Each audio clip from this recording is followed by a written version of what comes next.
ఆంధ్రప్రదేశ్లో పోలింగ్ జరిగిన విధానం గనక చూసినట్లయితే అందరినీ ఆశ్చర్యంలో ముంచెత్తింది. ఎందుకంటే ఎవరు ఇంత భారీ ఎత్తున పోలింగ్ జరుగుతుందని ఊహించలేదు.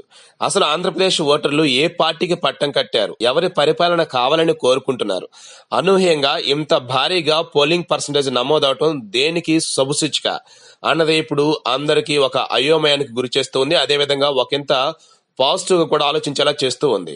హైదరాబాద్ నుండి దండుగా వెళ్లి ఓట్లేసిన లక్షల మంది ఎవరిని ఆదరించారు, ఏపీ ఎన్నికల ఫలితాలు ఎలా ఉండబోతున్నాయి, ఇది ఏపీలో సగటు ఓటరుకు ఉత్కంఠ కలిగించేటువంటి విషయం.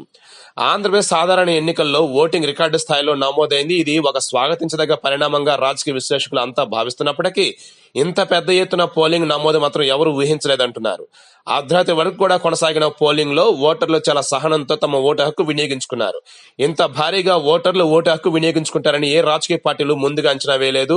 పలు ఉద్రిక్తతలు, పలు సాంకేతిక సమస్యల నడుమ కూడా పోలింగ్ కొనసాగింది. 400 కేంద్రాల్లో సాంకేతిక సమస్యల వల్ల పోలింగ్ ఆలస్యం అయినందున అర్ధరాత్రి కూడా ఓటింగ్ కొనసాగింది. దాదాపు 76.69% పైగా పోలింగ్ శాతం నమోదైనట్లుగా తెలుస్తుంది. ఏపీలోని ప్రధాన రాజకీయ పార్టీలు టీడీపీ, వైసీపీల మధ్య ప్రధాన పోటీ నెలకొని ఉండటంతో ఆ రెండు పార్టీలు కూడా భారీ ఓటింగ్ ను స్వాగతించాయి.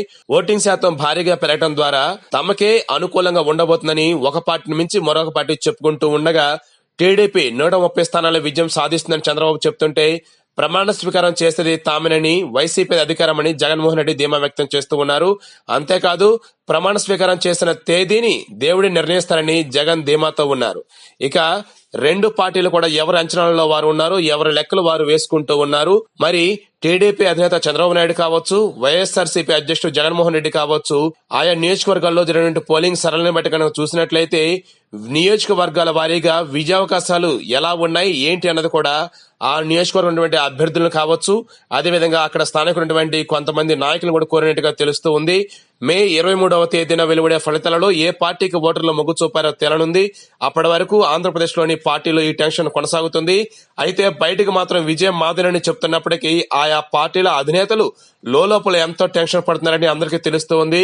ముఖ్యంగా చూసుకుంటూ ఉన్నట్టయితే ఎప్పుడెప్పుడు అవకాశం వస్తుందని చూస్తున్నటువంటి వైసీపీ ఒక పక్క, ఉన్న అవకాశం ఎక్కడ చేజారిపోతుందని టీడీపీ ఒక పక్క, ఇద్దరు కూడా భయపడుతున్నారా లేదు అంటే భవిష్యత్తు మీద భరోసాతో ఉన్నారన్న విషయం కూడా ఎవరికి అంతుపట్టడం లేదు.